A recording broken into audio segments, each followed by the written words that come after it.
Mukaweefewa gavumenti w'okulwanyisa envuba embi ku nnyanja Nalubaale akulira ebyenvuba mu Kalungu n'Empigi Captain Christopher Katembeya yaggalawo omwalo gw'e Kamaliba oluvannyuma lw'okukizuula nti waaliwo abavubi abaali batagobera mateeka nga bavuba.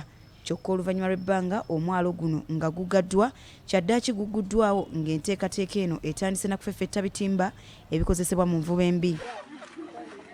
Omukunzi w'ekibiina kya NRM era ssentebe w'omwalo guno Sulaiman Kaweesi akkiriza nti wabaddewo abavubi abatono ababadde bavudde ku mulamwa nga bakozesa envuba embi okwonoona ekifaananyi ky'omwalo gwabwe era n'abalabula nti baakubeekolerako.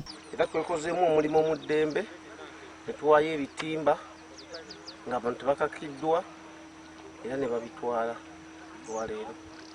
So nti twebaza ab'amagye omulimu gwe bakola naye tukubiriza ne bannaffe abalala bakolenga wano. Wabula Kaweesi asiimye abajaasi abalwanyisa envuba embi olw'obukugu bwe bakozesa mu kukwata abavubi, kyokka n'avumirira abantu ba bulijjo ababeerimbiseemu nga beefuula bakwasa amateeka ku nnyanja ne bakuba abantu okubanyagako ebyabwe n'okutta abamu. Bagambye nti be basinze okwonoona ekifaananyi ky'ab'amagye. Ekyokubiri ekigenda okwonoona operation eno be ba civilian ogenda mu mazzi bo bakwata abantu babakuba miggo ne babadima era bakwata n'abavubi baffe e Kalangala naye ng'abantu be babakwata ne babakuba emiggo nakati balwadde nnyo. Abavubi nga bakulembeddwa mu sipiika w'eggombolola y'Enkozi Faluku Lubega basabye gavumenti okuyambako abavubi abatalina busobozi okugula amaato n'obutimba obukkirizibwa mu mateeka kubanga bonna beetegefu okugondera amateeka. Mu ngeri y'emu beekokkodde bannaabwe okuva ku myalo egibaliraanye be bagamba nti basusse okubasiiga enziro nga beenyigira mu nvuba embi n'ekigendererwa eky'okugazaawo omwalo gwabwe kyokka nga si baakukikkiriza. Batwogerera ebigambo bingi nti ffe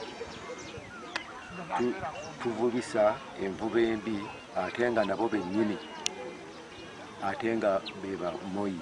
Nga bagamba mbu ffe tuvuba bubi, tufa abasirikale ne bajja ne basanga tuvuba bubi ne batugamba ebintu mukole ki okumeekuma abavubi bammwe bakole ki baleete ebintu by'envuba embi era olwaleero tubiwaddeyo.